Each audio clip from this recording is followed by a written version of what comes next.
Всем привет, меня зовут Артем, и добро пожаловать на третье видео из серии для начинающих. Сегодня я вам расскажу о своем опыте изучения тайского языка, и вы можете использовать всю лексику, чтобы тоже рассказать, например, об изучении русского языка. Я начал изучать тайский язык 8 месяцев назад, то есть к настоящему моменту я изучаю тайский уже 8 месяцев. Я изучаю тайский каждый день, и каждый день я, во-первых, слушаю.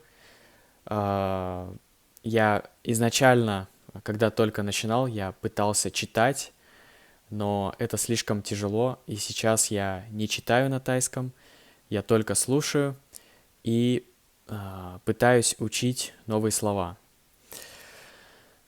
Я начал изучать тайский язык, потому что я был в Таиланде, и мне очень понравилась страна и народ, который говорит на этом языке, то есть тайцы.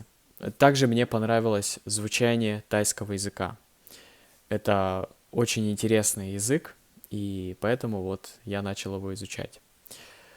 Это довольно сложный язык, потому что письменность совершенно другая, в тайском другой алфавит, и там есть тона. Первое время я также учился писать.